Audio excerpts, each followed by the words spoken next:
कहानी दो बैलों की कथा। जानवरों में गधा सबसे ज्यादा बुद्धिमान समझा जाता है। हम जब किसी आदमी को पहले दर्जे का बेवकूफ कहना चाहते हैं तो उसे गधा कहते हैं।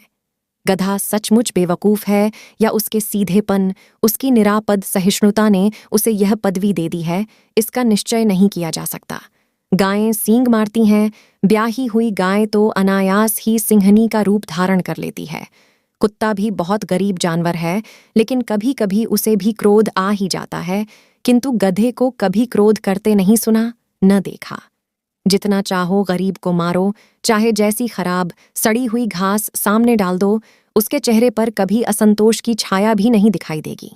वैशाख में चाहे एकाध बार कुलेल कर लेता है, पर हमने तो उसे कभी खुश होते नहीं देखा।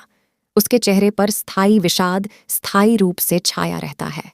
सुख दुख, हानि लाभ, किसी भी दशा में उसे बदलते नहीं देखा। आर्षियों मुनियों के जितने गुण हैं वे सभी उसमें पराकाष्ठा को पहुंच गए हैं, पर आदमी उसे बेवकूफ कहता है। सद्गुणों का इतना अनादर, कदाचित सीधापन संसार के लिए उपयुक्त नहीं है। देखिए ना, भारतवासियों की अफ्रीका में क्या दुर्दशा हो रही है। क्यों अमेरिका में उन्हें घुसने नहीं दिया जाता? बेचारे शराब नहीं पीते, 4 पैसे कुसमय के लिए बचाकर रखते हैं, जी तोड़कर काम करते हैं, किसी से लड़ाई झगड़ा नहीं करते, 4 बातें सुनकर गम खा जाते हैं, फिर भी बदनाम हैं। कहा जाता है वे जीवन के आदर्श को नीचा करते हैं। अगर वे ईंट का जवाब पत्थर से देना सीख जाते तो शायद सभ्य कहलाने लगते। जापान की मिसाल सामने है। एक ही विजय ने उसे संसार की सभ्य जातियों में गण्य बना दिया, लेकिन गधे का एक छोटा भाई और भी है जो उससे कम ही गधा है, और वह है बैल। जिस अर्थ में हम गधा का प्रयोग करते हैं, कुछ उसी से मिलते जुलते अर्थ में बछिया के ताऊ का भी प्रयोग करते हैं। कुछ लोग बैल को शायद बेवकूफ़ी में सर्वश्रेष्ठ कहेंगे, मगर हमारा विचार ऐसा नहीं है।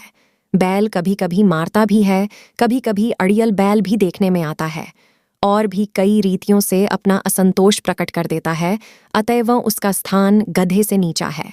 झूरी के पास 2 बैल थे, हीरा और मोती।